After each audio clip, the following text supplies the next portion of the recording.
Welcome back, everybody. It's quarterfinals time here at Card. Are Akira and Tom going to be bringing you the action of all of the top 8? And as you may have heard Judge Brandon announcing, we have the matches all set and ready to go. We are going to be featuring the 2nd seed of the top 8, Vitoro, going up against the 7th seed, William, mostly because we haven't seen either of these players on camera, but we have seen some version of their deck on camera before. Yep, so we have Vittorio on the stock Golgari Yawgmoth with Agatha Soul Cauldron, and William with the Soultrader. So the other Soultrader combo, like in the room. No serious roots this time. Instead, opted for a different engine in Birthing Ritual and a little bit more toolboxy with some different creature choices. Yeah, so we're going to wind up having 2 decks that are probably going to be Court of Calling and searching their decks a lot for combo pieces. The Yawgmoth player, obviously going to be doing the Yawgmoth thing, trying to drain somebody out while drawing a ton of cards off of Yawgmoth drain position. And then the Soultrader combo, as you mentioned, no Insidious Roots, trading it out for just some straight up normal, better creatures, but also running things like Orcish Bowmaster and then having their own Zulaport Cutthroat to be that drain effect once they get the Gravecrawler combo. So the interesting thing about this matchup, I just realized, is since Vittorio is on the stock Yawgmoth list, that is still on the Soul Cauldron. Soul Cauldron is a big card against these graveyard combo decks. We've seen it in Yawgmoth Mirror where the Soul Cauldron can just start eating up everything you target in your graveyard, or anything that trigger in the graveyard, it just get eaten up and stifle out your combo. Same thing can happen here. So we'll see how this matchup play out. William have some interesting card choices in his deck. A full playset, a Flare of Malice. What do you think about that, Tom? I think that Flare of Malice is a great, fantastic card, especially when you want to get a Gravecrawler, for example, into your graveyard, or if you need to deal with something extremely problematic, like, I don't know, something that is stopping you from doing things like a hate piece, like a Soulless Jailer, a Dranith Magistrate, something along those lines. I love me a good Slaughter Pact, and this one you just gotta sacrifice a creature. Yeah, and you got plenty of creature to sack. The Stitcher Supplier is a great sack fodder. Oh, no, I have chest callers there. I thought you said that oh, no. No, this one has what was in the mail. It still hasn't arrived. It's like Tuesday, I think. We're taking mulligans here. But I ended up messaging my friends. And so it looks like, I think William was the one who mulliganed, since it looks like Vittorio is already kept. And of course, now that we're in top 8, big thing to get out of the way for anybody who is a little unfamiliar with competitive REL and RCQ's cutting to top 8. Whoever has the higher seed will always have the option to be play or draw. So Vittorio, Vittorio most likely going to be on the play unless they face off against the first seed. Yep. So Vittorio here on the play, tap, overgrown to pass the turn. So Stitcher Supplier. There you go. William here. Straight out of the get-go, one of the best targets you can Flare Malice. We have a bit of Flare, but I believe he did mill over a Gravecrawler. And great response from Vittorio with the Agatha Soul Cauldron. Oh, and just gets the Gravecrawler. Eat up the Gravecrawler. That is exactly what you were talking about. Is just having that Gravecrawler in the graveyard without the combo assembled. Vittorio immediately punishes this Agatha Soul Cauldron, eats that one out of the way, and even though there is going to be no creature to put a +1/+1 counter on, you don't really care because the engine is now been removed. And how many of these Gravecrawlers does William actually have in his list? I believe he's on a full playset. That makes sense. Yeah, he's on a full playset. So it's not shutting it off. Yeah. So William pivot his plan, unearth the Bowmaster, and start putting on the beats here. So 1 damage to Vittorio from the ping, and 1 damage from the attack. So Vittorio down to 18. No, and a second Gravecrawler, so have one in hand. Doesn't even matter. But interestingly enough, now knowing that the Unearth is there, Vittorio may want to be holding on to this Agatha Soul Cauldron activation, as that did wind up getting the Orcish Bowmaster back. And as we know, if you are playing a Yawgmoth deck and you want to draw cards off your Yawgmoth, Orcish Bowmaster's a pain in the butt for that. Yeah, but I think Bowmaster, the best answer to a Bowmaster is another Bowmaster. Ooh, that's true. I have heard that before. And sometimes archers just got to be met with other archers. We are going to see just a passing of the turn. Boseiju winds up getting played here. No real targets from Williams' deck. Like you said, there's no sort of altar shenanigans going on over there. Yeah, and but there's still a, I don't know if Vittorio knows, but we do know that there's Chthonian Nightmare and their Birthing Rituals coming out from Williams' deck. So those are our options. And we see a new card slotted into this Yawgmoth, Malevolent Rumble. Yep. So this plus Agatha Soul Cauldron is very powerful because now Vittorio have a Yawgmoth in the graveyard ready to get eaten up by that Soul Cauldron and just turn his Wall Roots into a Yawgmoth. Yeah. So the engine is there for Vittorio if he's able to untap with that Yawgmoth still in graveyard. Of course, you do have the Soul Cauldron untapped currently, so that is going to be just going to be able to be responded to if William tries to pull the trigger on some sort of graveyard gate here. There was a Wall of Roots that was found on top of the Malevolent Rumble, so that's going to be an additional creature that can be played out next turn, which would represent currently if there's a land drop too. There's 6 mana available. You can just Wall of Roots and kind of neutralize that as well. So because of that Eldrazi Spawn being sacrificed for colorless. I believe Vittorio has a second Wall of Roots in hand. Yeah, he got that off the Rumble. So that's quite a lot of mana. William just gonna come crashing in with his armies of 1 power creatures. Yeah, we got 5 damage coming across because of the Gravecrawler being 2, but it looks like Vittorio's just gonna throw the Wall of Roots in front of that, so just an attack for 3. And as we did see in previous rounds with Francisco's version of the deck, attacking through with a bunch of small creatures is a very viable strategy for this Soultrader deck. Yeah, so it is a viable strategy, but I don't know how viable it is against this Yawgmoth deck where now Vittorio can just start shooting down all these X1 with his Yawgmoth activation. And the first one is most likely going to be that Orcish Bowmaster. Most importantly, we do need to note that even though normally +1/+1 counters and -1/-1 counters cancel each other out, this is a -0/-1 counter from the Wall of Roots, not a -1/-1 counter. So the problem with the Yawgmoth players are they have to carry out a whole set of die.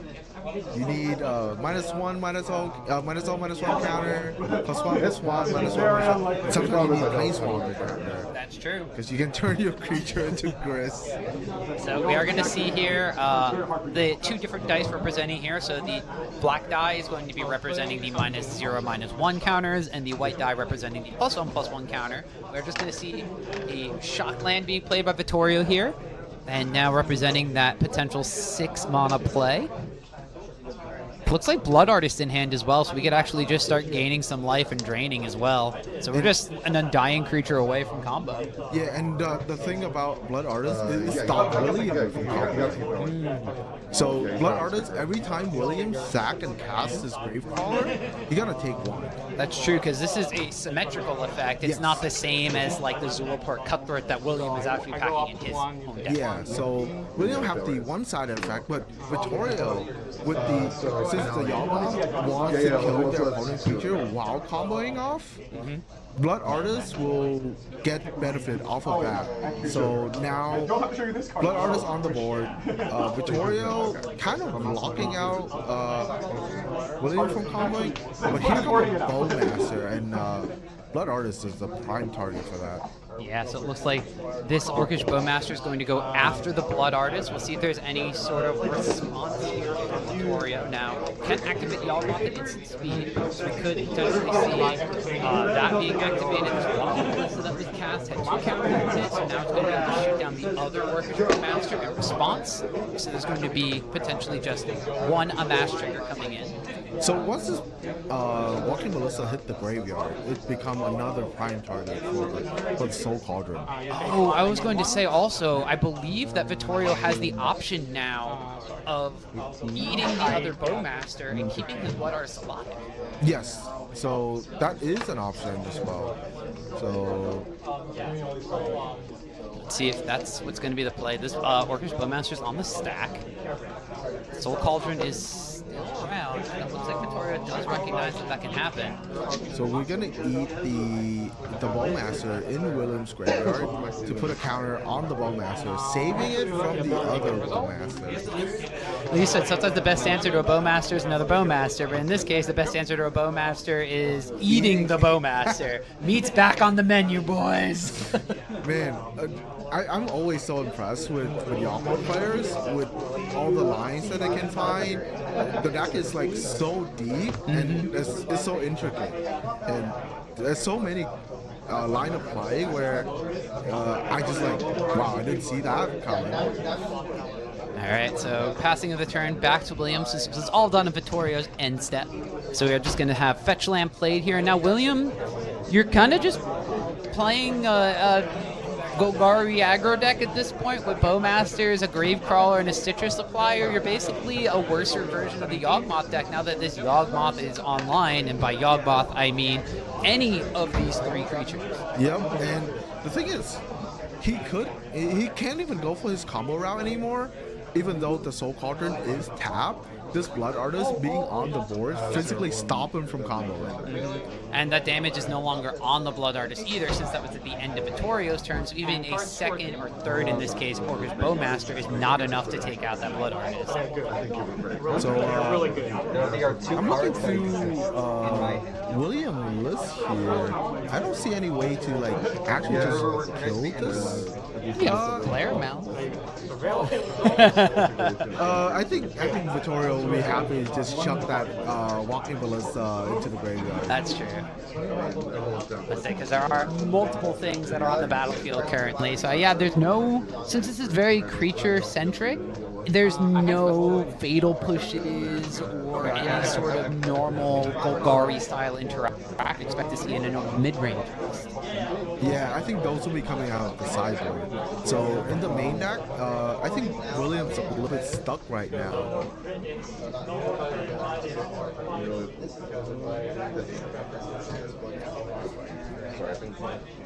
We are still recording, so we will have this as a backup until I can upload it onto YouTube. So it looks like we did wind up having a quick little short circuit. Wind up going live. I will. I think we died a little bit there. So here we see William playing out his namesake combo card, Soultrader here, and Vittorio is just reading it over. I can see. And you have one open mana. So Vittorio just thinking over on what is going on here. Soultrader was end up resolved, but William still under that Blood Artist. Can't really start anything, so just pass the turn back to Vittorio here.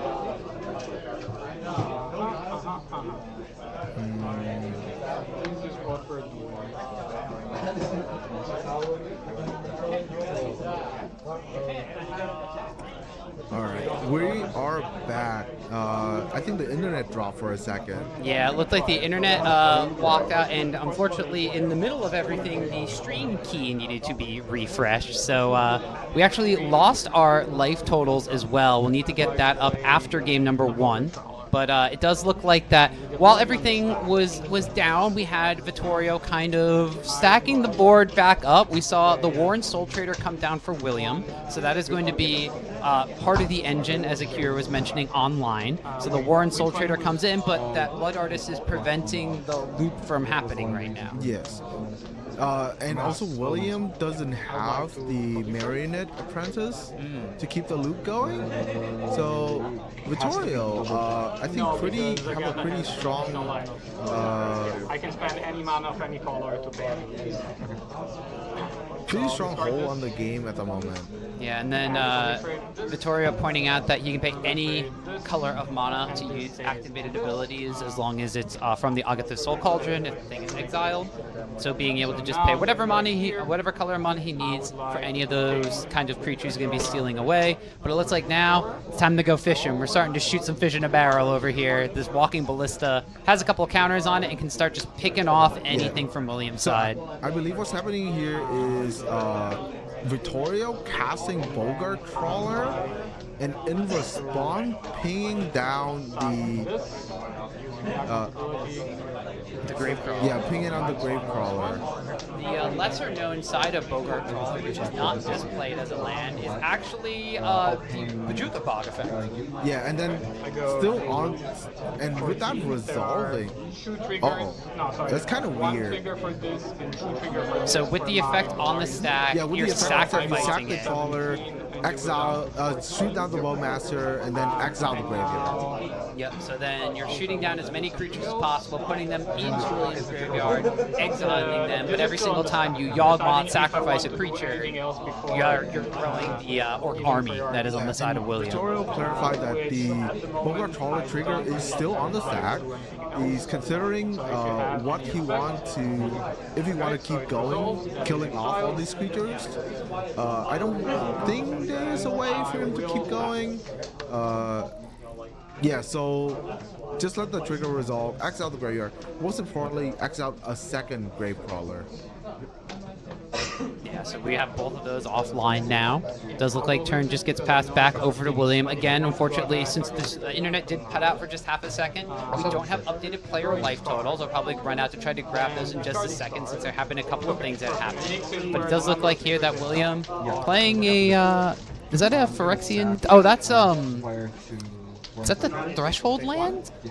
I believe so. I think it's the Black Threshold land. 12, so you have now 1 treasure. You're at 18, yes? I believe that's Spy Master Vault. And then I go... It's a Spy Master's Vault. Yeah, here it is. So it comes into play, enters the battlefield tapped unless you control a swamp. This is target creature you control become connived X, where X is the number of creatures that died this turn. So no creatures that have died yet, but you can still connive with this, which will get some draw discard triggers. So it holds William did. So did find a Marionette Master into the graveyard.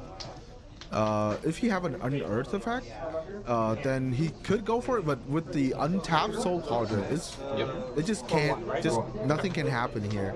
So our friend Tom here is gonna run out and see if he can fix the iPad real quick. Looks like as I was going out there to check the life totals, it was William on 18, Vittorio on 12, but William going to be scooping that one. Vittorio is going to be taking game number 1 of this quarterfinal matchup as William just can't get out from underneath that Blood Artist lock. Yeah, so Blood Artist plus Soul Cauldron is a pretty hard lock on this Soultrader combo. Even though William managed to assemble most of the combo pieces, just really can't do anything. So you see our friend Tom there, just grabbing the life total tracker real quick and see if he can get us reconnected and have an updated life total for you guys.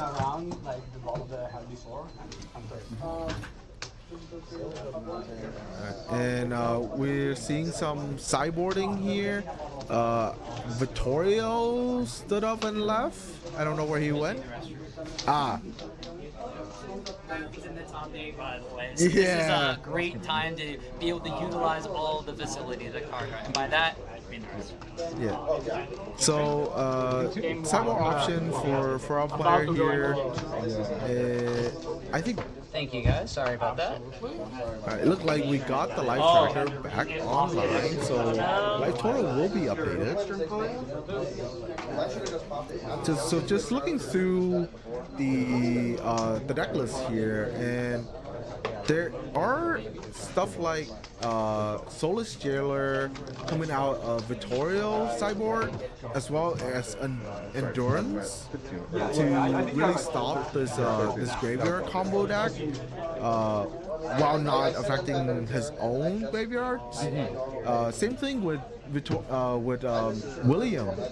William is packing 2 Surgical Extraction in his graveyard, and This card I'm not familiar. A Cursed Marauder. What does that do? A Cursed Marauder is something a little bit newer to me as well. This is a Modern Horizons card, which basically it's a non-token Plague Bearer effect. So it's only 2 mana and it's a 2/1. So it sacrifices a non-token creature, so it gets around like master armies and those kinds of things. So It's also a zombie. non-token creature. Yeah, and it's a zombie. It is a zombie, so it does help with the Gravecrawler. But yeah, both players have, I think, very similar graveyard game plan, sideboard game plan against the graveyard deck.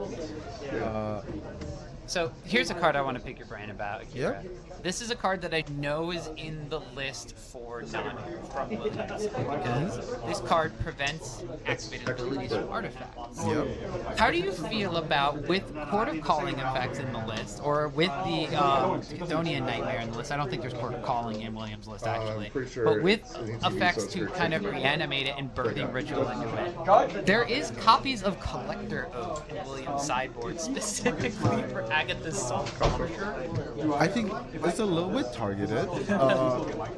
William, I don't see him packing any Court of Calling. Okay, so he just has the Birthing Ritual there. Yeah, so Birthing Ritual and Chthonian Nightmares are a way that he can potentially find it.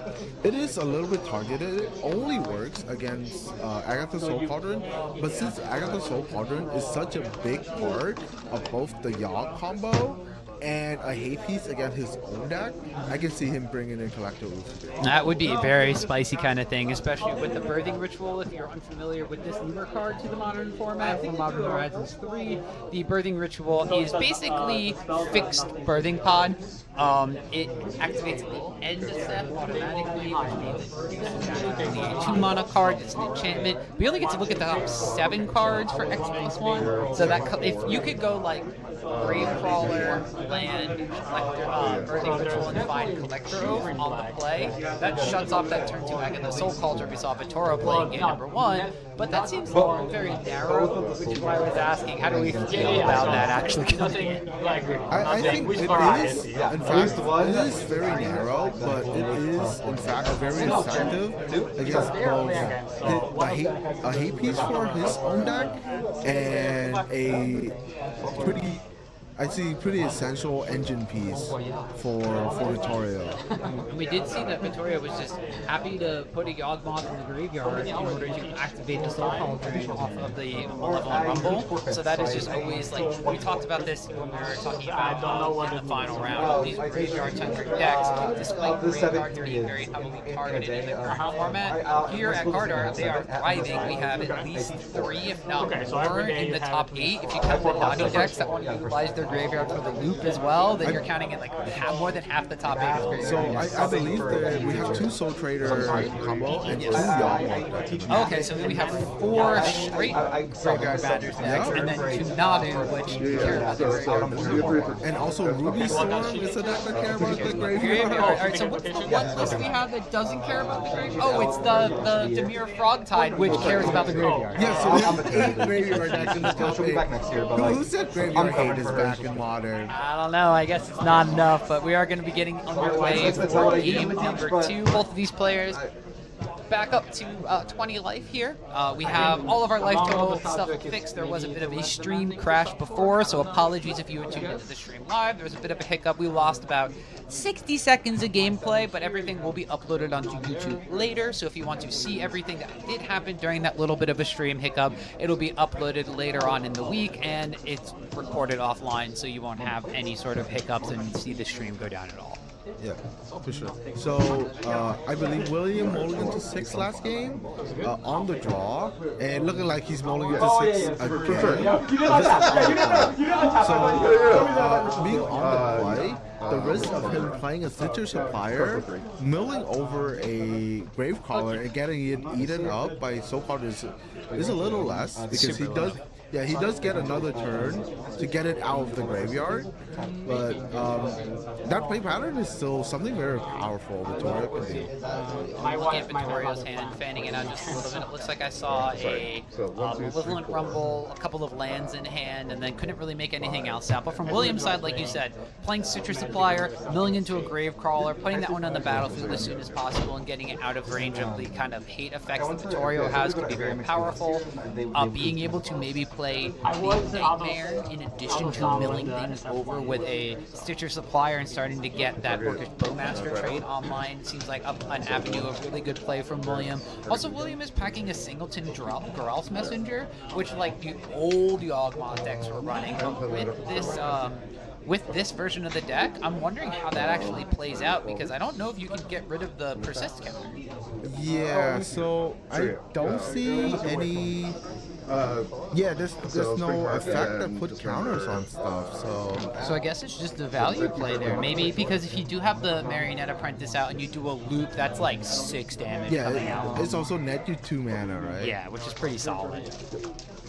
So William thinking over his mulligans, debating whether he want to go to 5 or not. Being down a game, and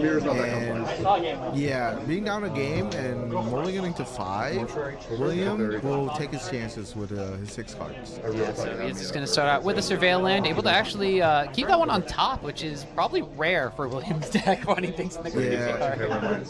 Maybe he is risking on a lower land count kind of hand and seeing a land on top, happy to keep it. Meanwhile, Vittorio on turn 1 just plays Delighted Halfling. We are going to wind up seeing Marionette Apprentice coming out on turn 2. So Master, and that is 1 of 3 combo pieces on the battlefield already.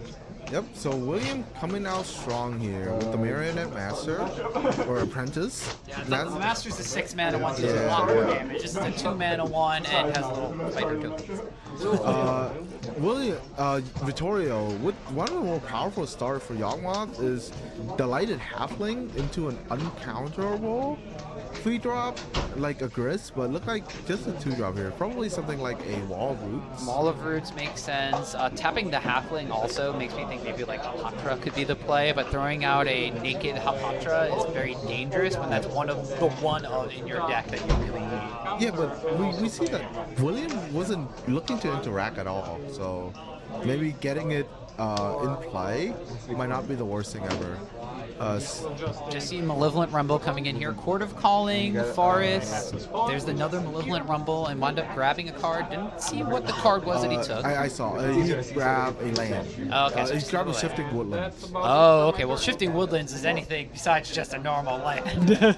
So Shifting Woodlands, a lot of combo or like pseudo combo deck have started to put Shifting Woodland into their mana base because it is an untapped land that can become one of your combo pieces. Especially if you look at deck like Nadu, where Shifting Woodland sometimes can just become Nadu if Nadu ever end up in your graveyard. So similar reasoning here, Shifting Woodlands can become a Yawgmoth if Yawgmoth end up in your graveyard and you can just start going that way.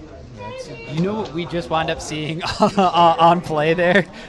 We had on camera there, we had the Accursed Marauder being played, and Accursed Marauder against these two creatures here. Got rid of the Delighted Halfling, left the Wall of Roots, and then just sacrificed the Eldrazi spawn. So now, turning off potentially a high mana cost Court of Calling, you can still Yawgmoth from this position, but you're not going to have the same safety and backup of just having that extra mana. Yeah, so kind of a Stone Rain. Kind of a Stone Rain. Weird roundabout way, Stone Rain. I mean, if Vittorio doesn't have a 3rd land drop, that's huge, right? Oh yeah, it's not gonna interact with anything.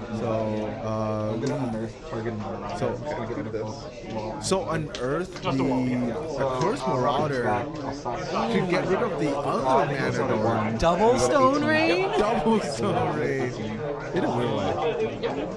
So Then I Yeah, what a sequence from William. Now just get to swing in with his 2-1 power creatures here. Put Vittorio on a bit of a clock and just attack this mana base. So, well, we know that Vittorio took a land off the Malevolent Rumble, so we could still Yawgmoth this turn, but Yawgmoth with nothing else available and a way to get the Curse Marauder back is just a way that Yawgmoth dies. So I think Vittorio just realized that he cannot play the Shifting Woodlands untapped because he doesn't control a forest. So forced to shock in a Overgrown Tomb for another Wildwoods. Oh, now he's got a forest. Now So we have a next forest. turn For we're next going to play out tap, but not this turn. So sacrificing the Eldrazi, going down the counter here, and ooh, Agatha's Soul Cauldron comes out. So that is that's a big card here for Vittorio's deck. Yep, and it's also a big card for William's deck as well. So now William needs to be very careful with his Unearth and how he maneuver the Gravecrawler around this Agatha Soul Cauldron. Yeah, as we saw in the last game, just having the Gravecrawler in the graveyard meant that Agatha's Soul Cauldron took away one of those combo pieces, and now more importantly, Agatha's Soul Cauldron can turn other creatures into Olive Roots, it can turn other creatures into, if there's a Yawgmoth in the graveyard, but second Marionette Apprentice comes in for Williams. So we saw this in Francisco's match against Marionette Apprentice with a Warren Soultrader. This could potentially wind up being a lot of drain damage going across. Yeah, so this is a ton of damage, but William still needs to find a sack outlet. Still need to find his deck namesake card, Soultrader. But this is just a clock of creatures swinging sideways. The thing is, I think it's also kind of not risk-free because now this Wild Roots have a -0/-1 counter on it. So let's see what William decides to do with his army of creatures here. Just turn them sideways. Ooh, let's see. We might be able to get a profitable block on the servo token here if Vittorio wants to activate the Soul Cauldron here. Yeah, so if Vittorio activates the Soul Cauldron, William have a window to get stuff into his graveyard safely, but here come a fatal push on the Marionette Apprentice. So that is going to trigger the first Marionette Apprentice. As we see on the screen here, Marionette Apprentice will target other creatures, not itself, so it won't get the double drain, it'll just get the single drain. And Soul Cauldron gonna eat the Marionette Apprentice, and now go for the block. So pretty good sequence of combat for Vittorio. Yeah, so that's able to get rid of not only one of the apprentices, but it's also able to get rid of a servo token, so there's less artifacts on the battlefield for William to kind of churn through if there's no combo available, which does make that aggressive angle from William's deck less of a threat for Vittorio. So just untapping, we know there's a Shifting Woodlands in hand that can come into play untap this turn. There's no threat of like a Yawgmoth being reanimated from the graveyard or copied from the graveyard this turn, so it's not there, but... Oh, another hate piece coming out from Vittorio. Soulless Jailer. So this has been one of the hate pieces that came out pretty under the radar. Kind of glossed over a little bit from OB1, but ever since the Yawgmoth deck picked up, this is the hate piece of choice for a lot of decks. Permanent cards in graveyard just can't enter the battlefield. No reanimating of any kind, actually. And you can't cast any non-creature spells from graveyard itself. If it comes up, mainly here to stop any reanimation shenanigan here. Most importantly, Shifting Woodland gets around this by making itself like a card. So that means that Soulless Jailer says that they can't enter from the graveyard, but Shifting Woodland just becomes a copy. So this actually is a one-sided hate piece of Vittorio. Yeah, and also Agatha Soul Cauldron doesn't Soulless Jailer doesn't stop Agatha Soul Cauldron. Soul Cauldron X out the card. It's not putting it on the battlefield. It just X out the card. So this is a powerful card against William. And I just keep having to go back on it. William, not a lot of interaction.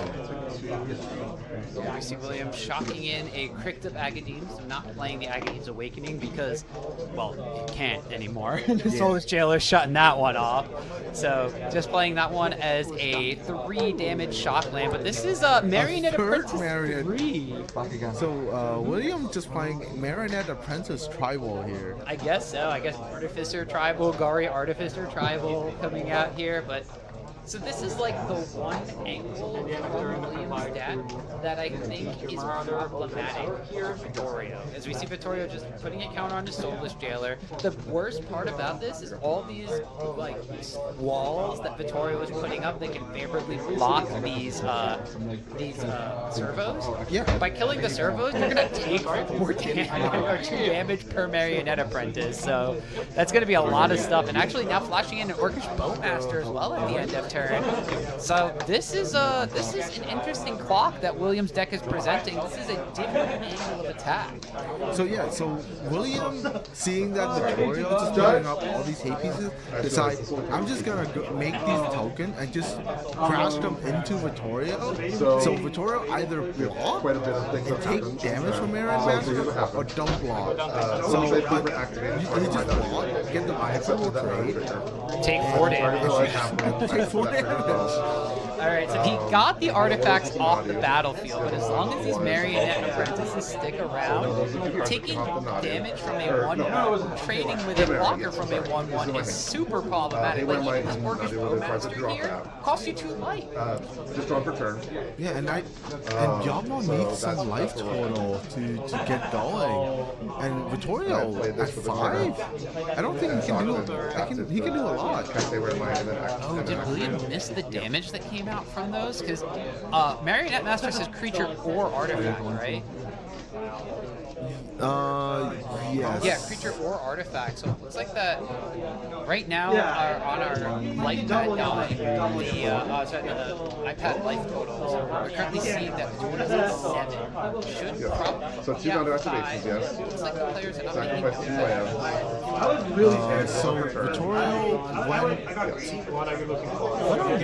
offensive. Okay, swung in with the Headmaster and because after Soultrader gives you the profitable trade against one of the Marionette Apprentice if William decides to block. But I think Vittorio win this race. So if these Marionette Apprentices attack, this Agatha's Soul Cauldron can pump up the wall of resistance blocker by just eating something from his own graveyard. So it looks like end of turn, William's just going to pass the turn, send it back to Vittorio. End of turn, just going to eat a wall of roots. Turns all of these creatures into wall of roots. Is he going to, what's he put the counter on here? Yeah, so William said it needs a target. Yeah. So we probably see a Fatal Push On come whatever out he's targeting. on whatever he's targeting. Oh, it's surgical extraction. Okay, so he's surgically extracting whatever it is that Vittorio is targeting. Yeah, so I think William was priced out to do that because if Vittorio gets to X out the Wall of Roots, he instantly generated 3 extra mana. And we saw Vittorio's hand right there is Endurance, Fatal Push, all of which he can cast end of turn.